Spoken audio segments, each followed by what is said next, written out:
Stocks வாங்கி விற்று தலைவலியோடு இருக்கிற இன்வெஸ்டராக நீங்கள் இருக்க வேணாம்னு நினைக்கிறீங்களா? மியூச்சுவல் ஃபண்டில் தாராளமாக நீங்கள் இன்வெஸ்ட் பண்ணலாம். 1 கோடி என்ற இலக்கை அடையலாம். சில ஆயிரம் சம்பாதிக்கக்கூடிய ஒரு முதலீட்டாளராக நீங்கள் இப்போ இருந்தாக்கணும். லட்சங்களை கடந்து 1 கோடியை நீங்கள் எட்ட முடியும். மைல்ஸ்டோன்ஸ் 12 அதற்கான ஒரு இடம் தான். அது உங்களுக்காக தான் உருவாக்கியிருக்கோம். இந்த பிளாட்ஃபார்ம் மூலமாக நீங்கள் நிச்சயமாக 1 கோடி என்ற இலக்கை அடைய முடியும். ஒவ்வொரு மைல்களாக கடந்து 1 கோடி உங்களுக்கு வந்து சேரும்.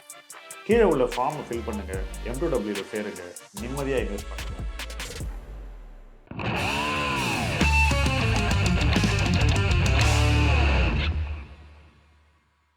Welcome to another episode of முதலீட்டு களம் அன்பிளக்ட். இன்னைக்கு மறுபடியும் 5 பேர் அசம்பிள் ஆயிருக்கோம்.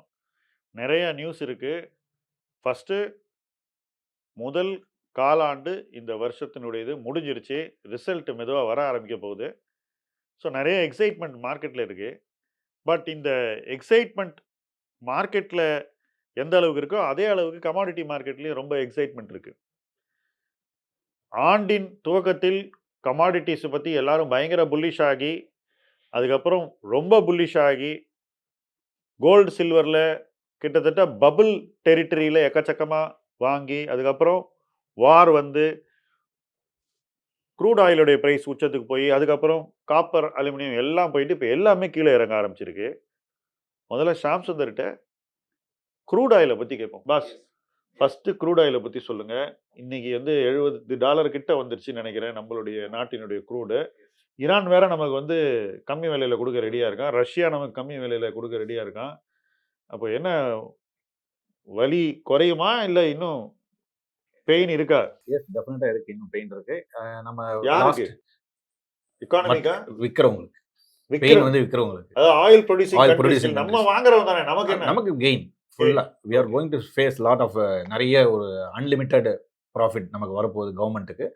முக்கியமாக நான் என்ன சொல்ல வரேன்னாக்கா, நம்ம ஆண்டு துவக்கத்தில் நம்ம பார்க்கும்போதே வந்து ஒரு பேரிஷ் ட்ரெண்டில் தான் இருந்தது. Because of the middle east கிரைசஸ்னால தான் இந்த ஒரு ஜம்ப் வந்து டெம்பரரி. அது நல்லாவே தெரிஞ்சுது. அதாவது மார்க்கெட்டில் வந்து அது அந்த 120க்கு மேலே கிராஸ் பண்ண முடியலங்கும் போது என்னால் அதை ஃபீல் பண்ண முடியும். நீங்கள் ஒரு வீடியோ எடுக்கும்போது வீடியோவில் சொன்னீங்களா முன்னாடி சொன்னீங்களான்னு தெரியல, இந்நேரம் இது 200 போயிருக்கணும். ஆமாம், க்ரூடு. ஆமாம், 200 போகாததே இது கீழே போகிறதுக்கு தான் அறிகுறி அப்படின்னு என்கிட்ட சொன்னீங்க. எஸ். அதனுடைய வீழ்ச்சி தான் நான் இன்னும் என்ன சொல்ல வரேன், இது இன்னும் $50லேருந்து $55 வருவதற்கான வாய்ப்புகள் நிறைய இருக்குது. அதுக்கு மெயின் ரீசன் சொல்கிறேன். இப்போ வந்து முக்கியமாக வந்து இந்த ஒபெக்ங்கிற அமைப்பு வந்து இட் லாசஸ் இட்ஸ் அதனுடைய அமைப்பு வந்து ஒற்றுமை இழந்துருச்சு. வேர்ல்டு மார்க்கெட்டில் அவங்க வந்து கிட்டத்தட்ட அதை டிசால்வ் பண்ண வேண்டிய நிலைமைக்கு வந்துருச்சு. கிட்டத்தட்ட 1960ஆம் ஆண்டு இது வந்து ஒபெக்ங்கிறது ஃபவுண்டேஷன் ஆரம்பமானது. இதில் வந்து ஈராக் வந்து இப்போ நாங்களும் வந்து நிறைய ப்ரொடக்ஷன் பண்ணணும், வி டோன்ட் வாண்ட் இந்த லிமிடேஷன்ஸ்லாம் எடுக்கணும் அப்படின்னு ஈராக் சொல்கிறாங்க. ஈராக் சொல்கிறாங்க. ஈராக்கை யார் கண்ட்ரோல் பண்ணுறாங்க? இல்லை, அவங்களும் ஒபெக்கில் இருக்காங்களே. ஒபெக்கில் யாருமே இப்போ ஒருத்தர் பேசுகிறத கேட்கறதுக்கு தயாராகவே இல்லை. அந்த மாதிரி ஒரு நிலைமை வந்துருச்சு. ஏன்னா தேர் சவுதி அரேபியாவுக்கும் ஈராக்குக்கும் there is a rift among the இந்த ஒபெக்கில் வந்து தனி சண்டை போயிட்டு இருக்கு. ஸோ இது எல்லாமே வந்து இந்த ஒற்றுமை இன்மைங்கிறது வந்து எல்லாமே வந்து இந்த உற்பத்தியை ப்ரொடக்ஷனை இன்க்ரீஸ் பண்ணுறதுக்கான வாய்ப்பாக தான் அது நடக்க போகுது அல்டிமேட்லி. ஸோ இந்த இந்தியாவினுடைய கச்சா எண்ணெய் இறக்குமதிங்கிறது பார்த்திங்கன்னா கிட்டத்தட்ட இப்போ வந்து ரஷ்யா இந்த மே மாதத்தில் வந்து நாம் வந்து ஜூன் மாதத்தில் டாப் நம்ம தான் இம்போர்ட்டர். ரஷ்யா தான் அதிகமாக வாங்கியிருக்கோம். மோர் தேன் அவர் டோட்டல் இம்போர்ட்டில் வந்து 50%க்கு மேலே வந்து நம்ம வந்து ரஷ்யாவிலேருந்து வாங்கியிருக்கோம். ஒரு 2 மாதத்துக்கு முன்னாடி நம்ம வந்து யூஎஸ்லேருந்து வாங்கியிருந்தோம். இப்போ அதுலேருந்து அப்படியே மாறி போய் இப்போ இந்த பக்கம் வந்துச்சு. ஸோ ப்ரொடக்ஷன் வந்து எக்கச்சக்கமாக இருக்க போகுது. சப்ளை வந்து மிதமிஞ்சிய ஒரு இருக்க போகுது. இதில் வந்து டிமாண்ட் குறைஞ்சிட்டே இருக்குது. நமக்கு நிறைய பார்க்க வேண்டியது இருக்குது. சப்ளை இன்க்ரீஸ் ஆகுது. சைனா வந்து இம்போர்ட்டை வந்து 40% குறைச்சிட்டாங்க. இது எல்லாமே ஒன்று சேர்ந்து வரப்போகுது. இதில் முக்கியமாக இன்னொன்று என்னன்னாக்கா, ஒரு முக்கியமான விஷயம் சொல்கிறேன். இந்த சிஇஇஜின்னு ஒரு அமைப்பு இருக்குது. சிஇடபிள்யூன்னு ஒரு, அதாவது council on environment and energy, இது அந்த ஒரு அமைப்பு வந்து வாட்டர், இந்த 3த்தையும் சேர்த்து அவங்க வந்து ஒரு ஸ்டடி பண்ணியிருக்காங்க. அதில் என்ன சொல்லியிருக்காங்கனாக்கா, இந்தியா வந்து ஒரு சிஸ்டமிக் ரிஸ்க்லேருந்து நம்ம போயிட்டுருக்கோம், அதை மாற்றணும். தட் இஸ் நம்ம வந்து எப்போது பார்த்தாலுமே வந்து இம்போர்ட் பண்ணுறதுனால வரக்கூடிய டிபெண்டன்சி இருக்கு இல்லையா, அந்த டிபெண்டன்சினால வரக்கூடிய விளைவுகள் வந்து ஒன்று நமக்கு வந்து ஃபாரெக்ஸ் வந்து பெரிய அளவில் இழப்பு ஏற்படுகிறது. 2வது ருப்பி மேலே அதனுடைய தாக்கம் வருது, பணவீக்கம் வருது. இது எல்லாமே வந்து அக்ராஸ் ஆல் த செக்டாரை வந்து பாதிக்குது. ஸோ இதுலேருந்து மீண்டு வரணும் அப்போ மீண்டு வரணும்னாக்கா என்னன்னா ஆல்டர்னேட்டுக்கு தான் நம்ம போகணும் அப்படிங்கிற ஒரு ஒரு ஒரு ஸ்டடி ஒன்று கொடுத்துருக்காங்க. இந்த இதில் வந்து என்ன மெயினாக நம்ம தெரிஞ்சுக்க வேண்டியது என்னன்னா, என்ன பண்ணுவோம் அதுக்கு ஆல்டர்னேட்டிவ் என்ன? You have to build storage. ஒன்று வந்து எஸ்பிஆர்னு சொல்கிறாங்க, ஸ்ட்ராட்டஜிக் பெட்ரோலியம் ரிசர்வ்ஸ். இதில் வந்து என்னென்ன ஜப்பான், சவுத் கொரியா இது 2 பேரும் வந்து அவங்களுடைய 250 நாட்களுக்கு தேவையான அவங்களுடைய ஸ்டாக் வந்து ரெடியா வச்சிருக்காங்க. எனி ஒரு கான்ஃப்ளிக்ட் வந்ததுனாக்கா, அத மீட் அவுட் பண்றதுக்கு அவங்கள்ட்ட ஒரு ஸ்ட்ராட்டஜி கையில இருக்கு. பட் இந்தியால வந்து நம்ம வந்து கச்சா எண்ணெய் பொறுத்த பார்த்தீங்கன்னா 7 நாள் தான். பட் மத்த அதர் இதெல்லாம் ரிசோர்ஸ் எல்லாம் சேர்த்தா ஒரு 70லேருந்து 74 நாளைக்கு. பட் இப்போ நம்ம ஒரு 5 டேஸ் என்னமோ யுஏஇல கேட்டு வாங்கியிருக்கோம். சவுதி எஸ் Arabia Saudi Saudi Arabia Arabia கேட்டிருக்கோம். ஸோ இப்போ வந்து இப்போ இது வரக்கூடிய காலகட்டத்தில வந்து நிச்சயமாக நம்ம வந்து ஸ்டோரேஜ் நிறைய பில்ட் பண்ண போறோம். அதுக்கு வந்து யுஏஇ வந்து சப்போர்ட் பண்றாங்க. அவங்களே ஃபண்ட் பண்ணி, அவங்களே கட்டி நமக்கு எல்லாமே சப்ளை உட்பட யுஏஇல வரப்போகுது. அது வந்து வரப்போகுது. ஸோ இது ஒரு ஒரு அஜெண்டா ஒண்ணு இருக்கு. இந்த மாதிரியான ஒரு மிடில் ஈஸ்ட் வார் வரும்போது நிறைய ஒரு பெரிய அளவுல வந்து மாற்றங்கள் வருதுங்கிறது நான் பார்க்குறேன். பாசிட்டிவா. ஏன்னா இது மாதிரிலாம் இனிமே வந்து நம்ம வந்து ஒரு ஃபாசில் ஃபியூயலை நம்பி நம்ம வந்து இருக்கக்கூடாது. நம்ம ஒரு ஆல்டர்னேட் போகணும். அப்படிங்கும்போது 2 விஷயம் வருது. ஒண்ணு வந்து எத்தனால். எத்தனால்ல வந்து நான் பார்க்க வர்றது ஒரு விஷயம் பார்த்தேனாக்கா, முக்கியமா வந்து இந்த ஆட்டோமொபைல் கம்பெனிஸ் எல்லாருமே வந்து அவங்க எதிர்க்கிறதுன்னு சொல்லல. அதுல ஒரு ஒரு ஃபியர் ஃபேக்டர் இருக்கு இல்லையா? அது வந்து பிகாஸ் ஆஃப் கரோஷன். எத்தனாலுடைய பிளெண்டிங் வந்து இப்போ லாஸ்ட் ஒரு 10 நாளைக்கு முன்னாடி வந்து கவர்மெண்ட் வந்து ஒரு E20. மீட்டிங் வந்து பண்ணாங்க. E20லேருந்து E85க்கு கொண்டு போகணும் அப்படின்னு இருக்காங்க. அப்படி போகணும்னா அதுக்கு மெயினா வந்து நம்ம வந்து இப்போ பிரேசில்ல எடுத்துக்கிட்டாக்கா தே ஆர் ஆல்மோஸ்ட் 100% அவங்க வந்து எத்தனாலே வண்டி ஓடுது. எத்தனாலே வண்டி ஓடுது. இங்க பண்ண முடியாது. இங்க வந்து இப்போதான் வந்து டெல்லி, நொய்டா இந்த இடத்துலலாம் ஒரு ஃபியூல் ஸ்டேஷன் 50 ஸ்டேஷன் தான் இப்போ வந்திருக்கு அப்படின்னு சொல்லியிருக்காங்க. இன்னும் இது வந்து இந்த வருடத்துல இன்னும் 2027ல வந்து கிட்டத்தட்ட 500 ஸ்டேஷனா அதை வந்து அது E30க்கு ஃப்ளெக்ஸி இல்ல E100க்கே பண்ண போறாங்க. ஸோ இது இன்னும் ஒரு 10 வருடத்துல வந்து பார்க்கும்போது E85 வந்து வரணும் அப்படின்னு பார்த்தாக்கா அந்த மாதிரியான ஒரு அஜெண்டா பண்ணிட்டு இருக்கும்போது நான் வந்து ஒரு சில கெமிக்கல்ஸை நான் பார்த்தேன். PTFEன்னு ஒன்று இருக்கு. தட் இஸ் நம்ம வந்து டெஃப்லான் நம்ம சொல்றோம் இல்லையா, குக்கிங் வேர்ல வரக்கூடிய அந்த ஒரு கெமிக்கல் வந்து ஒரு இது வந்து ஆன்டி கரோசிவ் ஒரு ஏஜென்ட். இதை நம்ம வந்து அப்ளை பண்ணி இதனுடைய எங்கெங்க அதனோட டியூப்ஸ் ஆர் பாடோட இன்ஜின்லேருந்து எங்கெங்கெல்லாம் அந்த அந்த எத்தனால் டிராவல் பண்ணுதோ அந்த ஃபியூல் டிராவல் பண்ணுற இடத்துல அந்த கரோஷனை வந்து பெரிய அளவில் தடுக்கிறதுக்கு ஒரு மெயின் ஏஜென்ட். ஓகே, நீங்க எத்தனால்னால ஒரு சைட் தீம். இது ஒரு தீம். நான் வந்து இது வந்து நெக்ஸ்ட் 10 இயர்ஸ்க்கு வந்து இது ஒரு ப்ளே பண்ண போது இது சம்பந்தமான ஒரு நிறுவனம் நம்ம இந்தியாவில் இருக்கு. அதை நான் கொஞ்சம் க்ளோஸா மானிட்டர் பண்ணுறேன். பேர் சொல்லுங்க தெரிஞ்சுக்கலாம். Gujarat fluoro chemicals, GFCL. Okay, அது ஸ்டடி பண்ணலாம். அது ஸ்டடி பண்ணலாம். கிட்டத்தட்ட நானே பார்த்தேன் 1 இயர் லோவே ரொம்ப கம்மியாக தான் இருக்குது. ரொம்ப ஒன்றும் பெரிய லோ கிடையாது. ஃபுல் அண்ட் ஃபுல் பீக்லேயே தான் போயிட்டு இருக்கு.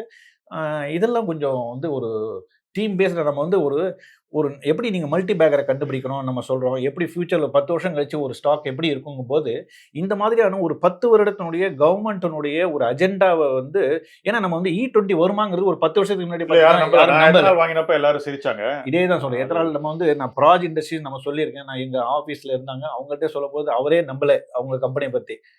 அது வந்து கிட்டத்தட்ட பார்த்தீங்கன்னா அவங்க எக்யூப்மெண்ட்ஸ் மேனுஃபேக்சர். ஸோ அது வந்து ஒரு தீம் முடிஞ்சு போச்சு. இப்போ எக்யூப்மெண்ட்ஸ்க்கு வந்து நீங்க சொல்றது அதோட யூசேஜ்ல வரக்கூடிய. ஸோ இந்த மாதிரியான ஒரு ஒரு நிகழ்வு இருக்கும்போது அதை நம்ம பயன்படுத்திக்கணும். ஒரு எப்போதுமே இந்த மாதிரி ஒரு பெரிய ஸ்கீமா நம்ம எடுத்து பார்த்தா தான் ஒரு நம்மளால அதுல வந்து ஒரு growth பார்க்க முடியும்னு நான் நினைக்கிறேன். ஓகே, நான் வந்து இப்போ உங்கள்ட்ட திரும்பி வர போறேன் கடைசியில.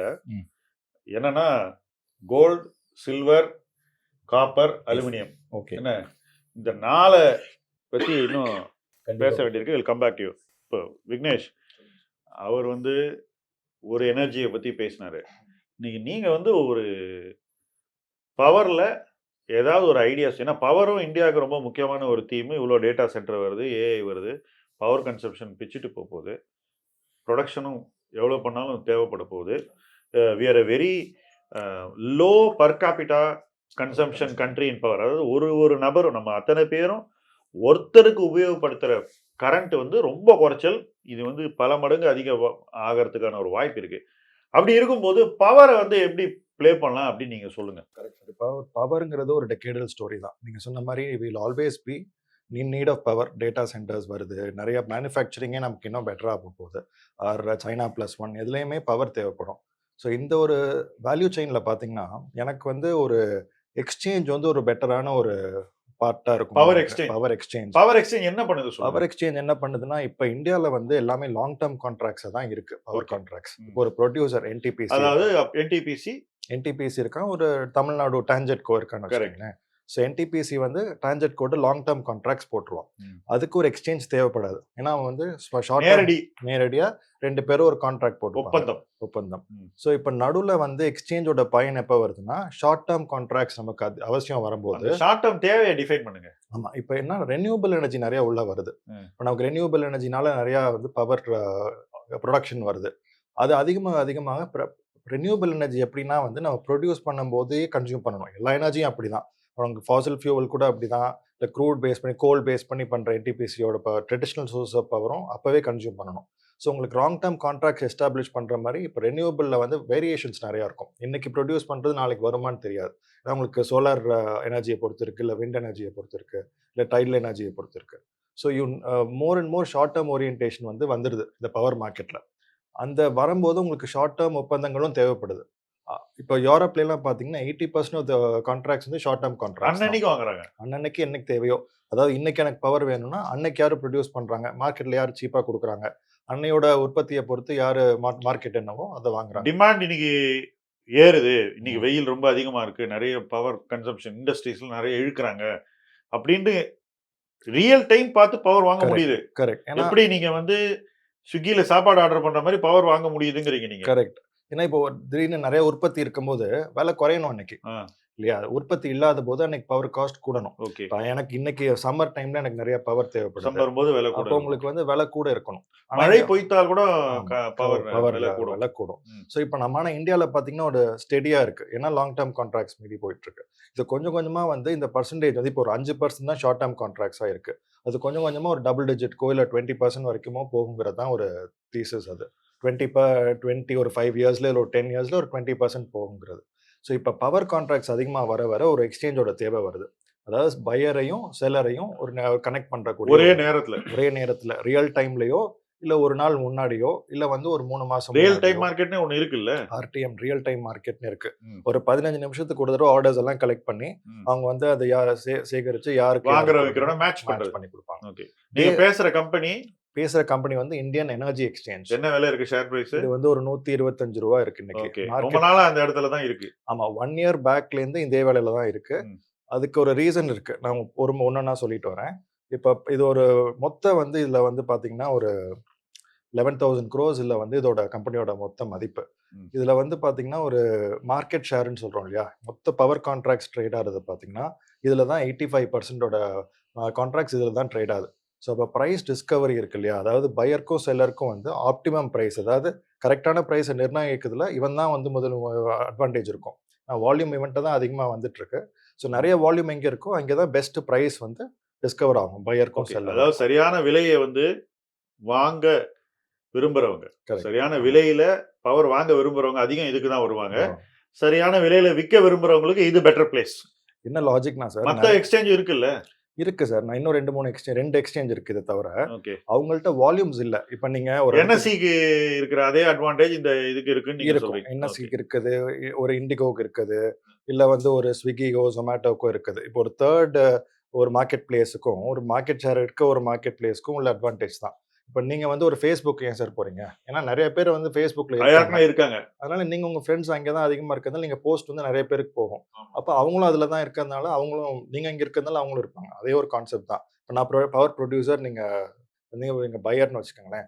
நான் விற்கணும், எனக்கு நிறைய செல்லர் எந்த எக்ஸ்சேஞ்சில் இருக்காங்களோ அங்கே தானே போய் வைப்பேன். ஏன்னா அங்கே தானே எனக்கு நல்ல லிக்விடிட்டி இருக்கும், பையர்ஸ் நிறைய இருப்பாங்க. லிக்விடிட்டி இருக்கிறதுனால இந்த difference between buy and spread அதிகமாக இருக்காது. கொஞ்சம் கரெக்டாக தெரியும். அப்போ வாங்குறதுக்கு விற்கிறதுக்கும் அதிக விலை வித்தியாசம் இல்லைன்னா தைரியமா வாங்கக்கூடிய ஒரு இடமா அது அமையும் நீங்க நினைக்கிறீங்க. விலை அதிகமா வித்தியாசப்படுத்திச்சுன்னா, விற்கிற விலை ரொம்ப அதிகம், வாங்குற விலை ரொம்ப கம்மினாக்கா நம்பகத்தன்மை அந்த இடத்துல குறைஞ்சிருது. நம்பகத்தன்மை இல்லை, கரெக்டான ஒரு நிர்ணயமும் கிடைக்க மாட்டேங்குது, பிரைஸோட டிஸ்கவரியும் கிடைக்க மாட்டேங்குது. ஓகே, விலை எப்படி உருவாகுதுங்கிறதே ஒரு பிரச்சனை ஆயிடுது. அதனாலதான் இந்த எக்ஸ்சேஞ்ச் ஒரு அட்வான்டேஜஸ் பொசிஷன்ல இருந்தது. ஆனா இப்போ ரெகுலேஷனால தான் இந்த ஒரு எஃபெக்ட் வந்து அது கொஞ்சம் அரசு என்ன பண்ணுது, ரெகுலேட்டர் என்ன பண்றாங்க, அது எப்படி இந்த கம்பெனியை பாதிக்குதுன்னு சுருக்கமாக சொல்லுங்க. இப்போ ரெகுலேஷன் என்ன சொல்றான்னா, நீங்க வந்து நீங்க தான் ஒரு எக்ஸ்சேஞ்சா இருக்கீங்க, நீங்க பையர் அண்ட் செல்லரை வந்து நீங்க லிங்க் பண்றீங்க. ஆனால் நீங்க மட்டும் பண்ணக்கூடாது, நீங்க எல்லாருக்கும் வந்து ஒரு காமன் பிளாட்ஃபார்ம் ஒன்று கிரியேட் பண்ண போறோம். அதுக்கு பேர் வந்து மார்க்கெட் கப்ளிங் பிளாட்ஃபார்ம் அப்படின்னு. அந்த பிளாட்ஃபார்ம் வந்து இப்போ கிரிட் இந்தியான்ற ஒரு கம்பெனிட்ட அதை டெவலப் பண்ண சொல்லியிருக்காங்க அந்த ரெகுலேஷன்ல. அவங்க என்ன சொல்றாங்க, அந்த பிளாட்ஃபார்ம் மூலியமா எல்லா கான்ட்ராக்ட்ஸும் அதுக்குள்ள போகணும். அதுக்குள்ள வந்து பிரைஸ் டிஸ்கவரி நடந்து அப்புறம் யாரு பெஸ்ட் பிரைஸோ அந்த எக்ஸ்சேஞ்ச்ல இந்த ட்ரேட் நடக்கணும் அப்படிங்கிற மாதிரி ஒரு ரூல் வருது. ஸோ ஒரு எக்ஸ்சேஞ்ச் வழியா ஒரு வாடிக்கையாளர் வந்தா கூட இன்னொரு எக்ஸ்சேஞ்ச் வழியா அவனுக்கு இந்த மார்க்கெட் கப்ளிங் பிளாட்ஃபார்ம் வந்து பவரை சீப்பா வாங்கி கொடுக்கறதுக்கான ஒரு வாய்ப்பை அரசு உருவாக்க நினைக்குது. அரசு உருவாக்க நினைக்குது. ஒரு எல்லா ஆர்டர்ஸையும் மொத்தமா புல் பண்ணி இப்ப இவன்ட்ட வந்து பிஎஸ்சி என்எஸ்சிக்கு மேல ஒரு எக்ஸ்சேஞ்ச் இருந்தா எப்படி இருக்கும்? அதுதானே இது. கரெக்ட், அதே தான். ஸோ இப்போ நம்ம எக்ஸ்சேஞ்சில் வந்து நம்ம ஒரு எக்ஸ்சேஞ்சில் பிரிஞ்சு இருக்குல்ல வால்யூம், எல்லா வால்யூமையும் சேர்த்து ஒரே இடத்துக்கு போனால் ப்ரைஸ் இன்னும் பெட்டராக டிஸ்கவர் ஆகுங்கிறது கவர்மெண்ட்டோட எதிர்பார்ப்பு. அப்போ இன்னும் பெட்டர் யூனிட் ப்ரைஸ் நடக்க போதா? இதில் என்னன்னா, சரி எனக்கு என்ன புரியலன்னா, 85% ஒரு இடத்துல இருக்கும்போது அதுவே எஃபிஷியண்டாக தான் இருக்கு. எதுக்கு ஒரு 100% ஒரு பிளாட்ஃபார்ம் கிரியேட் பண்ணுங்கிறது தான் முதல் கேள்வி. அதுக்கான ஒரு டைம் லைனும் வந்து கவர்மெண்ட் அந்த ரெகுலேட்டர் சொல்ற அளவுக்கு அந்த டைம் லைன்ல ஃபாலோ பண்ண மாட்டேங்கிறாங்க. அவங்க 3 மந்த்ஸ்க்குள்ள பண்ணணும்னாங்க, அது இன்னும் எக்ஸ்டெண்ட் ஆகிட்டே போயிட்டு இருக்கு. அதோட எஃபிஷியன்சி வந்து நமக்கு தெரிய மாட்டேங்குது. அது எவ்வளோட ப்ராக்டிகாலிட்டியும் இப்போதைக்கு தெரியல. ஏன்னா யூரோப்ல எல்லாம் இருக்கு, பட் யூரோப்ல பண்றதுக்கு 10 இயர்ஸ் எடுத்துட்டாங்க அது, அந்த கப்ளிங் மெக்கானிசம். அது வந்து 25 கண்ட்ரி இருக்கு யூரோப்ல, எல்லாத்துக்கும் சேர்ந்து ஒரே பிளாட்ஃபார்முக்காக அந்த கப்ளிங் மெக்கானிசம் கொண்டு வந்தாங்க. ஆனால் இந்தியாவில் வந்து அந்த தேவை இருக்கான்னு எனக்கு தெரியல. அது ஒன்று. அது ஒரு ரெகுலேட்டரி ரிஸ்க்னால தான் இது வந்து ஒரு 200 ரூபாயிலேருந்து 125 ரூபாய்க்கு வந்திருக்குது. இந்த ரிஸ்க் வந்து ஏற்கனவே ப்ரைஸில் வந்துருச்சு. இது வந்தாலுமே வருமானு தெரியல எனக்கு முதல்ல. வந்தாலுமே அது வந்து ப்ரைஸில் வந்து வந்துருச்சு ஏற்கனவே. இப்போ ப்ரைஸில் வந்தாச்சு நீங்கள் சொன்னோடனே நான் உங்கள்கிட்ட ஃபண்டமெண்டலாக ஒரு கொஸ்டின் கேட்க போகிறேன். சரி, இந்த வேல்யூவேஷனில் இந்த கம்பெனி சீப்பா, காஸ்ட்லியா, மாடரேட்லி வேல்யூடா? உங்கள் அபிப்பிராயம் என்ன? இது வந்து ஒரு ஃபேர்லி வேல்யூட் கம்பெனி சார். 124 ரூபாயில் ஃபேர்லி வேல்யூடு. ஏன்னா இன்னமும் வந்து ரிஸ்க் இருக்குது, ரெகுலேட்டரி ரிஸ்க். ரெகுலேட்டரி இன்னொன்று என்ன சொல்கிறான்னா, நான் 2 பைசா ஒரு பக்கம் வந்து அவன் ஸ்ப்ரெட்டு கலெக்ட் பண்ணுறான். அதாவது நீங்கள் கமிஷன் வந்து ஒரு யூனிட்டுக்கு 2 பைசா கொடுக்கணும், பையர் கொடுக்கணும், 2 பைசா செல்லர் கொடுக்கணும். மொத்தம் 4 பைசா அவனுக்கு லாபம், மார்ஜின். அதில் அவன் வந்து 1.5 பைசா தான் நீங்கள் சார்ஜ் பண்ணணும், அதுக்கு மேலே சார்ஜ் பண்ணக்கூடாதுன்னு ரெகுலேட்டர் சொல்கிறாங்க. அதாவது சொல்லக்கூடும், இப்போதைக்கு சொல்லலை, இன்னுமே அந்த ரூல் வரலாம். அப்போ வருவாய் ரொம்பவே இறங்கிடும், ரொம்ப 25% குறைஞ்சிரும். அப்படிங்கிற போது இன்னும் அந்த ரிஸ்க், அந்த ஒரு அனௌன்ஸ்மெண்ட் வந்தாலே இன்னும் ஒரு 25% ஷேர் குறைய வாய்ப்பு இருக்கு. ஓ, விலை விழுங்குறீங்க அப்படி வந்தாங்க. ஏன்னா அந்த ரிஸ்க் இன்னும் ப்ளே அவுட் இன்னும் பார பிரைஸ். ஓகே, நான் இந்த இடத்துல ஒரு டிஸ்க்ளைமர் தெளிவாக சொல்கிறேன். அதாவது நானோ என்னை சார்ந்த நிறுவனமோ இந்த கம்பெனியில் வந்து ஆய்வு செய்து இருப்பது உண்மை, அது ஒப்புக்கொள்கிறோம். ஆனால் இந்த நிறுவனத்தில் கடந்த 6 மாதத்தில் பங்குகளை வாங்கவோ விற்கவோ இல்லை என்பதை நான் தெளிவாக சொல்லிக் கொள்கிறேன். இது எங்கள் கிட்டே இல்லை, நாங்கள் வாங்கவும் இல்லை, விற்கவும் இல்லை. Alright, now to the next point. So you given a cautionary view. And இப்போ வெங்கி, ஸ்பேஸ் எக்ஸ் ஐபிஓவுக்கு முன்னாடி மீட் பண்ணோம். நீ 2 ஸ்டாக் சொன்னேன். 2 ஸ்டாக்கும் ஸ்பேஸ் எக்ஸ் ஸ்டாக் மாதிரி இல்லாமல் ஸ்பேஸ் எக்ஸில் விடுற அவன் அனுப்புகிற ராக்கெட் மாதிரி மேலே போயிடுச்சு. ஏன் இது நடந்தது? இப்போ இனிமேல் உனக்கு, ஏன்னா இந்த போர் அடிச்சிச்சு என்ன மற்ற லிஸ்டெல்லாம், நீ சொல்கிற பேருக்கு இனிமேல் ஸ்பேஸ் எக்ஸ் லிஸ்ட்டுன்னு நான் ஒரு பேர் வச்சிட போகிறேன் இந்த எபிசோட்லேருந்து. ஸோ இந்த ஸ்பேஸ் எக்ஸ் லிஸ்ட்டை பற்றி கொஞ்சம் சொல்லு நீ, அந்த 2 ஸ்டாக்கை பற்றி என்ன நடந்தது. ஏன்னா நீ வேறு மேனேஜ்மெண்ட்டை வேறு மீட் பண்ண, அது வேறு. ஸோ கொஞ்சம் எல்லாம் சொல்லு எனக்கு. நான் வரல அன்றைக்கி, அதனால் எனக்கு சொல்லு. அவன் அமாகி வந்து அதுதான் ஸ்பேஸ் எக்ஸ் மாதிரி போயிடுச்சு. பைன் லேப்ஸ் ஸ்டாக் மாதிரி இல்லை, ஸ்பேஸ் எக்ஸ் ராக்கெட் மாதிரி போயிடுச்சு. பைன் லேப்ஸ் ஏறி இருக்கு, பட் அந்த அளவுக்கு இல்லை. பட் அமாகி வந்து ஏன்னா அவங்க வந்து பைன் லேப்ஸுக்கு வந்து கொஞ்சம் விசிபிள் காம்படிட்டர்ஸ் இருக்காங்க, ரைட்? பேடிஎம் இஸ் ட்ரையிங், அந்த அவனும் உள்ள வர பார்க்குறான் in terms of number of POS machines எல்லாம், ரைட்? வெரஸ் அமாகிக்கு வந்து என்டையர் அந்த வேல்யூ செயினில் அன்னைக்கு இது வந்து எண்ட் டு எண்ட் அவங்க மட்டும்தான் கொடுக்குறாங்க. ஸோ அவர்கிட்ட அந்த மேனேஜ்மெண்ட்டு பேசினப்பவே இந்த கொஸ்டின் கேட்டோம். அந்தந்த போர்ஷன் லைக் ப்ரொடக்ஷன்லேருந்து டிஸ்ட்ரிபியூஷன் வேற பார்த்தா அந்தந்த போர்ஷனில் ஒருத்தர் இருக்காங்களே தவிர full entire value chain provide பண்ணுறதுக்கு வேற வயபிள் விசிபிள் காம்படிட்டர். அந்த மாதிரி ஒரு கம்பெனிக்கு எண்ட் டு எண்ட் கண்ட்ரோல் இருக்கும்போது அந்த கம்பெனியுடைய வேல்யூவேஷன் எப்படி இருக்கணும், அல்லது அந்த கம்பெனி எப்படி உங்களுக்கு தெரியுது? அதாவது திடீர்னு யாரும் உள்ள வந்து அதை டிஸ்டர்ப் பண்ண முடியாதுங்கிறது அதுக்கு ஒரு ஸ்ட்ரெங்க்த்னு வச்சுக்கலாமா? ஆமாம், ஏன்னா அவங்க வந்து very deep relationship with clients. அந்த ஃபார்ச்சூன் 500ல சம் 50% ஆர் அந்த in terms of broadcasting clients, studios எல்லாரும் இவங்க கிட்ட கிளைண்ட்ஸாக இருக்காங்க. NBC global companies. என்பிசியோட 200 சேனல்ல அரௌண்ட் 170 சேனலோ ஏதோ அவங்க தான் சர்வீஸ் பண்றாங்க. அண்ட் இவங்கெல்லாம் வந்து அண்ட் இவங்க எல்லாமே பெரிய they will have their own big IT organisation Sam. அதுக்கப்புறமும் இந்த மாதிரி தேவைப்படுது. இவங்க இப்போ இது பண்றாங்கன்னா they find definitely some value. And இப்போ நடக்கிற FIFA வேர்ல்ட் கப்லேருந்து எல்லாம். எல்லாத்தையுமே வந்து அந்த லைவ் ஸ்ட்ரீமிங், இது நம்ம கேபிள்ல பாக்குறது இல்ல, live streaming option is being done by போன்ல பாக்குறது சொல்றீங்களா? ஃபோனா இருக்கட்டும், ஸ்மார்ட் டிவியா இருக்கட்டும், anything streaming is being done by basic. இப்போ ஒரு 2 நாள் முன்னாடி நியான் பாட்காஸ்ட்னு ஒன்று இருக்கு, சரி, அதுல வந்து அவங்க மேனேஜ்மெண்ட் பேசியிருக்காங்க. Okay, very clear. So basically so American you like the story. But நீ அன்னைக்கே வந்து இது காஸ்ட்லி பார்க்கணும் அப்படின்னு, அதுக்கப்புறம் அது ஸ்பேஸ் எக்ஸ் ஆயிடுச்சு. இப்போ இன்னைக்கு ஆஸ் அ இன்வெஸ்டர், இப்போ நான் ஒரு புது இன்வெஸ்டர் வச்சுக்க, இப்போ நானோ எங்கள் கம்பெனியோ இது வெறும் ரிசர்ச் தான் பண்ணிட்டு இருக்கோம். We don't own the stock. இப்போ if you are in my place, how will you look at the stock today? நீ சொன்னீங்க ஒரு வேலை, அங்கேருந்து எவ்வளோ பர்சன்டேஜ் ஏறி இருக்குன்றதே கண்ணை காட்டுது. இப்போ இந்த வேலையில எப்படி அதை பார்க்கறத சொல்லு, எப்படி நீ பார்ப்ப as a investor? How do you see it? Earnings visibility இருக்கு ஷாம். ஆனா Okay. வந்து ஒரு ட்ராக்கிங் பொசிஷன் தான் நானும் வாங்கினேன். ஃபுல்லா வாங்க அது கூட கிடையாது. அதுக்குள்ள ஏறி போயிடுச்சு அது, ம். ரைட்? அதுக்குள்ள ஏறிடுச்சு. பட் நம்ம good part meeting the management என்னன்னா, நம்ம assumption was more or less You got validation. Validation, right? So you are அதுதான் convinced of the பண்றாங்க, idea, but not on the valuation. Valuation. அதுதான் வந்து வெயிட் So பண்ணணுமே இப்போ நீ தவிர. முதல்ல சொன்னிய அந்த விலைக்கு வெயிட் பண்ணுவியா, இல்ல அதுக்கும் இன்னைக்கு உள்ள விலைக்கும் நடுவில் ஏதாவது ஒரு விலைக்கு உன்னுடைய எக்ஸ்பெக்டேஷனை வந்து திருப்பி ரீகாலிபிரேட் பண்ணுவியா? What is your state of mind? I'm just asking state of mind. State of mind வந்து இப்போ மோர் கிளாரிட்டி வந்ததுனால சம்வேர் இன் பிட்வீன் இருந்தா கூட போலாம். Like it doesn't look like You are willing to up your price. Slightly Okay. From the what நம்ம பேசின டைம்ல இருந்து இப்போ இருக்கிற பிரைஸ் இல்ல. Okay. ஏன்னா இப்போ ஐ திங்க் அந்த லாக் இன் ஜூலை 21 ஏதோ முடியுது. அதுக்கப்புறம் ஷேர் விற்க வருவாங்க மக்கள். சப்ளை வரும்னு ஒரு ஓகே, நம்பிக்கை இருக்கு, பார்ப்போம். ரைட்? எப்பவுமே நமக்கு வந்து விக்கிறவன் தான் கடவுள். ஏன்னா அவன் தான் நமக்கு நல்ல விலையில கொடுக்கணும். என்ன, when you want to buy a stock, correct. ஷேரை விக்கிறவன் தான் கடவுள். ஸோ அந்த கடவுள் எப்படி கண்ணை திறக்கிறாருன்னு பார்ப்போம். ஓகே, என்ன பாஸ் ரொம்ப ஸ்மைல் பண்றீங்க, பயமா இருக்கு. ஸோ இந்த வருஷத்துடைய மோஸ்ட் ஆன்டிசிபேட்டட் ஐபிஓவாக வெயிட் பண்ணிட்டே இருக்கோம் சார். ஸோ ஜியோ பிளாட்ஃபார்மா? இல்லை என்எஸ்சி என்எஸ்சிக்காக வெயிட் பண்ணிட்டே இருக்கோம் சார். ஸோ அது வெயிட் பண்ணிட்டே இருக்கும்போது போன வாரம் நீங்கள் ஒரு வீடியோ ஒன்று போட்டிருந்தீங்க இங்கிலீஷ்ல, என்னோட இங்கிலீஷ் சேனல்ல போட்டு ஒரு வீடியோ ஒன்று போட்டிருந்தீங்க. ஸோ நான் என்ன நினச்சிட்டு இருந்தேன்னா, சரி என்எஸ்சி இன்னும் விலை ஜாஸ்தி ஆகும்ன்ற ஒரு ஆன்டிசிபேஷன் இருந்துகிட்டே இருந்தேன். நீங்கள் என்ன சொல்லிட்டீங்கன்னா, விலைலாம் ஜாஸ்தியெல்லாம் ஆகாது, நிறைய பேர் விற்க வருவாங்க, ஸோ விலை இங்கேயே தான் இருக்கும்ன்ற மாதிரி ஒரு நியூஸ் ஒரு பக்கம் sir. On adding more points to it, நிறைய பேர் வந்து இந்த வீடியோவை பார்த்தாங்க. வீடியோ பார்த்துட்டு ஃப்ரெண்ட்ஸ் எல்லாம் பார்த்துருக்காங்க. பார்த்துட்டு அவங்க ஒரு கொஸ்டின் சார், ஒரு சைடு வந்து அவர் என்ன சொல்றாருன்னா என்எஸ்சி ஷேர் வாங்கி வச்சிருக்காரு, இன்னொரு சைடு என்ன சொல்றாங்கன்னா நிறைய பேர் வந்து காசை லூஸ் பண்ணிக்கிட்டே இருக்காங்க, இது வந்து கான்ட்ரடிக்டியா இருக்கேன்னு கேட்டாங்க.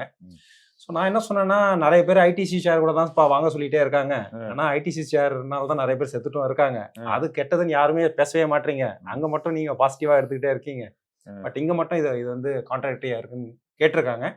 ஸோ அந்த கேள்வியை நான் உங்ககிட்டயே வச்சிருந்தேன். சொல்கிறேன், என்னை பொறுத்த வரைக்கும் குளோபல் மார்க்கெட்லேயே speculation is a intrinsic part of global markets. Speculation இல்லாத மார்க்கெட்டில் ஆக்டிவிட்டியே இருக்காது, லிக்விடிட்டி இருக்காது. Speculation is what gives liquidity in a market. ஸ்பெகுலேஷனே இல்லாத மார்க்கெட் வந்து எஃபிஷியண்ட்டாக இருக்காது. ஃபஸ்ட்டு நம்ம சின்ன ஸ்டாக் வாங்கும்போது இல்லிக்விடாக இருக்கு இல்லையா, அந்த மாதிரி ஆகிடும் மார்க்கெட். டெப்த் இருக்கணும்னா உனக்கு speculation is very very important. கேள்வி யார் ஸ்பெகுலேட் பண்ணணும் அப்படிங்கிறது தான். என்னை பொறுத்த வரைக்கும் ஹெட்ஜ் ஃபண்ட் ஸ்பெகுலேட் பண்ணணும், பெரிய பெரிய இன்ஸ்டிடியூஷன் ஸ்பெகுலேட் பண்ணலாம். யாருக்கு சிஸ்டம் இருக்கோ, யாருக்கு ரிஸ்க் மேனேஜ்மெண்ட் இருக்கோ, யாருக்கு அந்த கேப்பபிலிட்டி இருக்கோ, யாருக்கு ட்ரைனிங் இருக்கோ, அவன் ஸ்பெகுலேட் பண்ணலாம். நம்ம என்ன பண்ணியிருக்கோம் இந்தியாவிலனாக்கா, பிளாட்ஃபார்மை கிரியேட் பண்ணி அந்த பிளாட்ஃபார்ம் மூலமாக கோடிக்கணக்கான சாமானியர்களை முதலீடு செய்ய வேண்டிய நேரத்தில் ஸ்பெகுலேஷனுக்குள்ளே கொண்டு வந்து விடுறோம். ஓகே, இதைத்தான் நான் வந்து தப்புன்னு சொல்கிறேனே தவிர, என்ன இப்போ எக்ஸ்பிரஸ் வே கட்டி விட்டால் எல்லோரும் வேகமாக கார் ஓட்டுறாங்க, அதனால் எக்ஸ்பிரஸ் வேயே கட்ட வேணாம் நம்ம ஒரு முடிவு எடுத்தால் எவ்வளோ அபத்தமோ அந்த மாதிரி தான் இருக்குது ஸ்டாக் எக்ஸ்சேஞ்சில் இன்வெஸ்ட் பண்ணுறது தப்புன்னு சொல்கிறது. ஓகே, அது எக்ஸ்பிரஸ் வே மாதிரி. யார் அதில் வந்து பயணிக்கணும், எங்கே பயணிக்கணும், எப்படி அவங்க வண்டியை ஓட்டணும், அவங்க பணத்தை எப்படி மூவ் பண்ணணுங்கிறது தனி நபர்கள் எடுக்க வேண்டிய முடிவு. என்னை பொறுத்த வரைக்கும் the danger to a middle class is not coming from the stock exchange, it is coming from the platform. கிளியராக சொல்கிறேன். கோவிடுக்கு அப்புறம் மக்களுடைய மனநிலை, மக்களுடைய சைக்காலஜி, மக்களுடைய தேவை, அவங்களுடைய natural instinct to speculate, early success, Covid உருவாக்கிய ஒரு ஃபினாமினன் தான் இது. ஓகே, நான் என்எஸ்சியை வாங்கினது கோவிடுக்கு முன்னாடி, தெளிவாக சொல்கிறேன். ஓகே, அண்ட் இன்னொரு விஷயம் நான் சொல்கிறேன். நான் வாங்கினப்போ பிஇ ரேஷியோ என்எஸ்சிக்கு ஃபார்வர்ட் பிஇ 18, ரைட்? அன்னைக்கு அவனோட எல்லா கம்பெனியும் வந்து ஹை பிஇயில் இருந்தது. அன்னைக்கு தான் அவனுடைய காஃபி கேன்லாம் பயங்கர பாப்புலராக இருந்துச்சு. நான் பேரே சொல்கிறேன். அப்போ அவெல்லாம் 50 பிஇ 100 பிஇ எல்லாம் யாரோட வாங்கலான்னு சொல்லும்போது நான் சொன்னேன், அதை விட பெட்டர் கம்பெனி எனக்கு 18 பிஇயில் கிடைக்குது, என்ன லிஸ்டிங் இல்லை அவ்வளோதானே, நான் வாங்குறேன்னு சொல்லி நான் போய் வாங்கினேன். இப்படி தான் நான் வாங்கினேன் வழியே. இதில் ஒரு பெரிய மாரல் ஆங்கிள்லாம் அன்னைக்கு இல்லை, தேவையில்லாமல் இருந்தது. Thank you for the clarification sir. So அடுத்த 3 மாசத்துல ஐபிஓ வந்ததுன்னா வாங்கலாமா வேண்டாம்? என்னை பொறுத்த வரைக்கும் நான் 50 பிஇயில் போய் என்எஸ்சியை வாங்கணும்னா நான் சொல்கிறேன் என்னுடைய எதிர்பார்ப்பு என்னவாக இருக்கும்னு. என்எஸ்சியினுடைய லாபம் 2 வருஷத்தில் இல்லை 3 வருஷத்தில் எனக்கு டபுள் ஆகிற மாதிரி எனக்கு தெரியணும். மார்க்கெட் வால்யூம்ஸ் அந்த அளவுக்கு கூடணும். இப்போ கம்மியாகிட்டே வருது. சொல்கிறேன், அந்த மாதிரி கூடினாக்கா என்ன ஆகும், அந்த ஃபீஸ் அப்படியே ஸ்ட்ரைட்டாக பாட்டம் லைனுக்கு வரும். அப்போ என்ன ஆகும்னா profit growth will be very good. அப்போ பிஇ ரேஷியோ 50லேருந்து 30க்கு வந்துடும், 25க்கு வந்துடும். அது நடக்கும்னா நான் 1 or 2 years I can wait. அப்போ தான் நான் வந்து இதில் இன்வெஸ்ட் பண்ண முடியும். You decide for yourself whether at 50 PE you are having visibility for volumes to grow like that. லாபம் பயங்கரமாக வளர்கிறதுக்கான வாய்ப்பு இருக்கா அப்படின்னு நீங்கள் பாருங்கள். ஓகே, இங்கேருந்து எனக்கு என்எஸ்சி எப்படி தெரியுதுன்னா ஒரு காம்பவுண்டராக தெரியுது. இது வரைக்கும் மல்டி பேக்கர், இனிமேல் அது காம்பவுண்டர். இன்னொன்று, நிறைய பேர் வந்து விற்க போகிறாங்க ஷேர்ஸை. 100% அது ஃப்ரீ ஃப்ளோட் வரப்போகுது.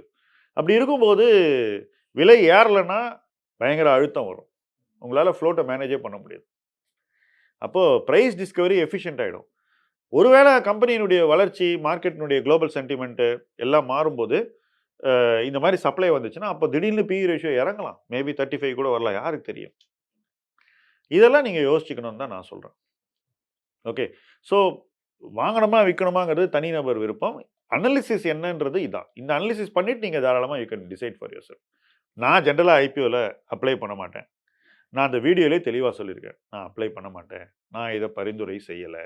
பட் நீங்கள் உங்களுடைய டெசிஷனை நீங்கள் எடுத்துக்கோங்கன்னு நான் சொன்னேன். ஸோ வெங்கி,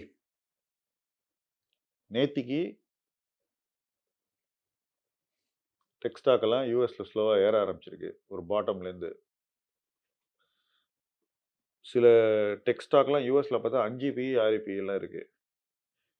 சேல்ஸ் ஃபோர்ஸ் மாதிரி கம்பெனி இன்றைக்கி வந்து லோ டீன் பிஇக்கு வந்துருச்சு ஆல்மோஸ்ட். World class company. பேபாலை பற்றி சொல்லவே வேணாம். இப்படி இருக்கக்கூடிய சுச்சுவேஷனில் நம்மளுடைய ரிசல்ட் சீசன் ஆரம்பிக்க போகுது ஐடி கம்பெனிஸ்க்கு. பெர்சிஸ்டன்ட் போய் ஒரு கம்பெனியை அக்வயர் பண்ணாங்க. அதுக்கு முன்னாடி கோஃபோர்ஜ் ஒரு கம்பெனியை போய் அக்வயர் பண்ணாங்க. இதெல்லாம் ஏஐயில் காம்பிடென்சி வரணுங்கிறதுக்காக. மூடு மாறுதா உனக்கு, இல்லை இன்னும் க்ளூமியாக தான் இருக்கியா? இந்த மாதிரி டீல்லாம் வருது, இந்த டீலை எப்படி பார்க்குற, அது ஃபியூச்சருக்கு என்ன ஆகணுன்றதை மட்டும் சொல்லு.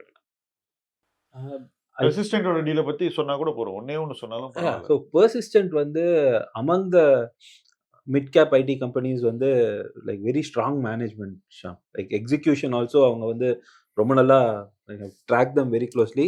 அவன் டிப்பிக்கல் ஐடி சர்வீசஸ் கம்பெனி கிடையாது. ஐ திங்க் மார்க்கெட் ஒரு காலத்தில் அந்த மிஸ்டேக்கை பண்ணியிருந்தது. லைக் பெர்சிஸ்டண்ட்டை வந்து ஒரு நார்மல் ஐடி சர்வீசஸ் கம்பெனி மாதிரி வேல்யூ பண்ணியிருந்தாங்க. And then the market realised normal IT services company கிடையாது. பிகாஸ் அவங்க நிறைய இந்த யூஎஸ்ல இருக்கிற ப்ராடக்ட் கம்பெனிஸோடு அவுட் சோர்ஸ்ட் வேலை பண்ணியிருந்தாங்க.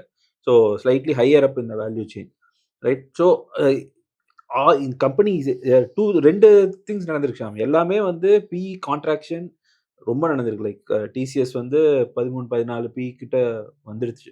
லைக் இதுக்கு மேலே எனக்கு டவுன் சைட் தெரியல, ஏன்னா கேஷ் இருக்குது. த அதர் திங் என்ன நோட் பண்ணோன்னா, யூஎஸ் அண்ட் எல்லா இடத்துலையுமே they are waking up to the realities of the cost of the tokens. அதுதான் வந்து தட் இஸ் ஏன்னா முன்னாடி இருந்த சாஃப்ட்வேர் பூமுக்கும் இதுக்கும் என்ன வித்தியாசம்னா, இந்த சாஃப்ட்வேர் பூமில் வந்து physical commodities are involved, right? Like electricity, power, those are all physical in nature. Data center, cost arbitrage.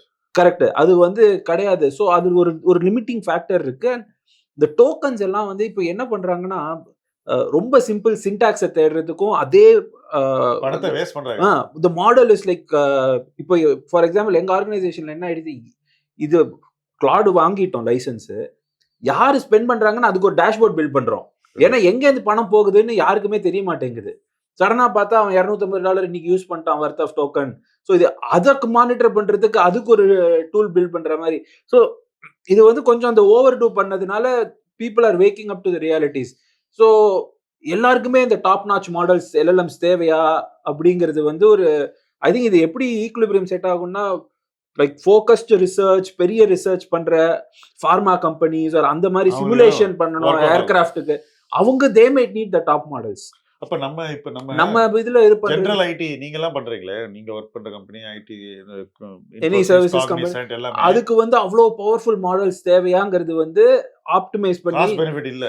ஆமா, ஐ டோன்ட் திங்க் அப்ப எப்படி இந்த ஜாப் லாஸ் ஆயிடுமா? அது எப்படி ஃபிட் ஆகுது? ஹியூமன் இஸ் ஸ்டில் சீப்பர் தானே வருது. நம்ம ஒரு அதுதான் வந்து எவென்ச்சுவலா வந்துட்டு இருக்கு. Like it is pretty expensive. Aswath Damodaran ஒரு 2 நாள் முன்னாடி 2-3 பாட்காஸ்ட்ல சொல்லிட்டாரு, like it is not as இது as people expect it to play out அப்படின்னு, ரைட்? ஸோ அதனால வந்து இப்போ நம்ம ஷேர்ஸ் மேல போகுமா? டிசிஎஸ் கொஞ்சம் மேல போகும். இந்த ரிசல்ட்டோட எனக்கு வந்து கமெண்ட்ரி வந்து நம்ம கொஞ்சம் க்ளோஸா இந்த வேலையில கான்ஃபிடென்ட்டா தான் பேசுவாங்க. நீ வந்து இந்த சீசன் அவங்க என்ன பயந்தா பேசுவாங்க நினைக்கிறேன், ஆப்டிமிஸ்டிக்கா தான் பேசுவாங்க.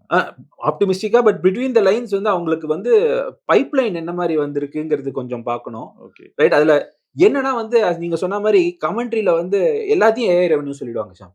கொஞ்சம் வருஷம் முன்னாடி பாத்தீங்கன்னா வந்து ரைட், அது வந்து எல்லாமே கிளவுட் அண்ட் இதுன்னு சொன்ன மாதிரி வெப் 2.0 மார்க்கெட் நம்பல ஆக்சுவலா. ஆமா, ரைட், அதெல்லாம் டிஜிட்டல் அப்படின்னு சொல்லியிருந்தாங்க. எல்லாத்துமே டிஜிட்டல் அப்படிம்பாங்க.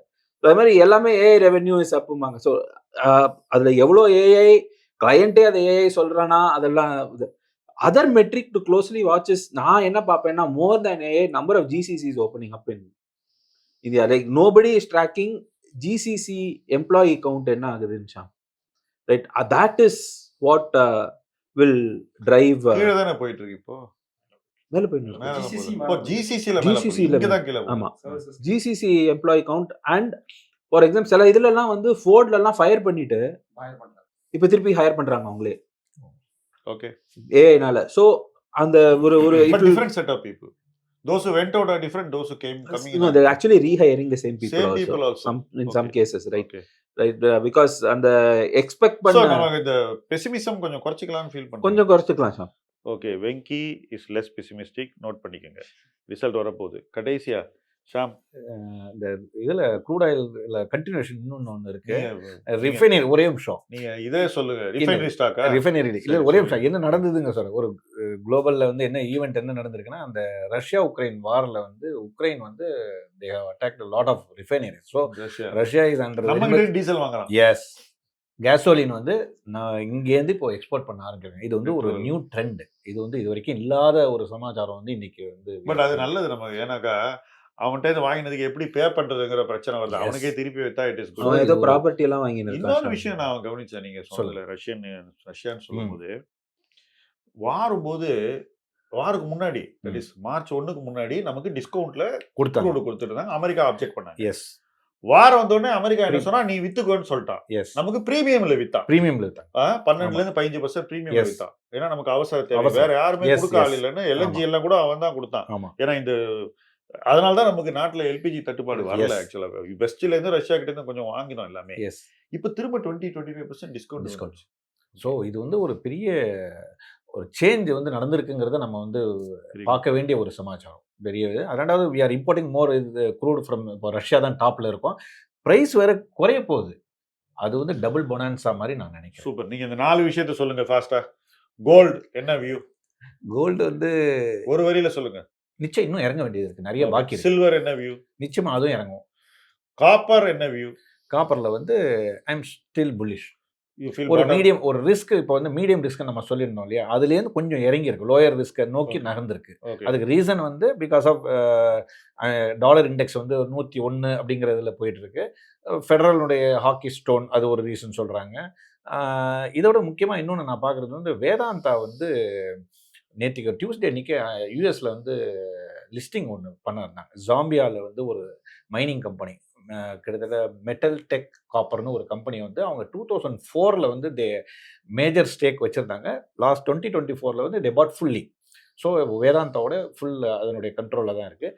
அவங்க வந்து இப்போ லிஸ்டிங் வர போகிறாங்க. ஸோ இந்த மாதிரியான ஒரு காலகட்டத்தில், அதாவது ஒரு டிமாண்ட் வரப்போகிற நேரத்தில் வந்து அவங்க வந்து இது வெஞ்சர் பண்ணுறதுனால I think the list value வந்து இஷ்யூ ப்ரைஸ் வந்து $18 to $20 ஏதோ ஃபிக்ஸ் பண்ணியிருக்க மாதிரி தெரிஞ்சுது. இந்த மாதிரியான ஒரு காலகட்டத்தில் இன்வெஸ்ட்மெண்ட் அவங்க வந்து இதில் இறங்குறது வந்து எல்லாருக்கும் முன்னாடி, இந்த மைனிங்கில் நம்ம இது வரைக்கும் இன்வெஸ்ட்மெண்ட்டே வரலன்னு நம்ம சொன்னோம் இல்லையா, இந்த காலகட்டத்தில் வந்து அவங்க இறங்குறது வந்து இட் வில் பி ஒரு குட் நியூஸாக தான் நான் பார்க்குறேன். லாஸ்ட்டாக அலுமினியம் பற்றி சொல்லுங்கள், 4th பாயிண்ட். நிச்சயமாக அலுமினியம் புல்லிஷாக தான். புல்லிஷ் ரெண்டு. Right. Every dip you are saying should எஸ் பி எஸ் எஸ் எஸ். Okay Sarath, what are your closing comments? என்ன எதிர்பார்க்கலாம் நெக்ஸ்ட் மீட்டிங்க்கு முன்னாடி மார்க்கெட்டில்? சார் இந்த வருஷம் மழையை பற்றி பேசுகிறீங்களா? இல்லை இந்த வருஷம் ஸ்டார்ட் பண்ணும்போது சூப்பரான ஒரு மேக்ரோட ஸ்டார்ட் பண்ணோம். பயங்கரமான அதிர்ச்சி. மார்ச் மாதம் வந்து எல்லா மேக்ரோவும் கிராஷ் ஆகிடுச்சு, மேக்ரோ எகிரிடுச்சு. இப்போ மறுபடியும் பார்த்தீங்கன்னா அந்த பழைய குட் மேக்ரோ கொஞ்சம் கொஞ்சமாக போயிட்டே இருக்கிறோம். ஸோ க்ரூட் வந்து 70 பக்கத்தில் வந்துடுச்சு. டாலர் தான் கொஞ்சம் பிரச்சனையாக இருக்குது. அந்த டாலருக்குமே வந்து இப்போ ஆர்பிஐ வந்து FCNR ரூட்டில் வந்து நிறைய கொண்டு வரதுக்காக பார்த்துட்டு இருக்காங்க. இன்னொரு 2 to 3 months வந்து நம்மளோட டாலர் இதுவும் ஜாஸ்தியாகும். So we will be moving towards கொஞ்சம் பாசிட்டிவாக மூவ் ஆகிறதுக்கு சான்சஸ் இருக்கு. Stronger rupee. ஸோ ஒரு $40-50 billion எக்ஸ்பெக்ட் பண்ணுறாங்க FCNRல ஆக்சுவலி. ஸோ என் ஃப்ரெண்ட்ஸ் கிட்டலாம் பேசிட்டு இருக்கும்போது சில பேங்க்ஸ்லாம் வந்து 10x லெவரேஜ் கொடுக்குறாங்க. அது தெரியும். ஸோ கிட்டத்தட்ட 15% டாலர் டினாமினேஷன் ரிட்டர்ன்ஸ் வருது ஆக்சுவலி. ஸோ அதெல்லாம் நடந்ததுன்னா இட் இஸ் ஸ்ட்ராங்கர் ருப்பி.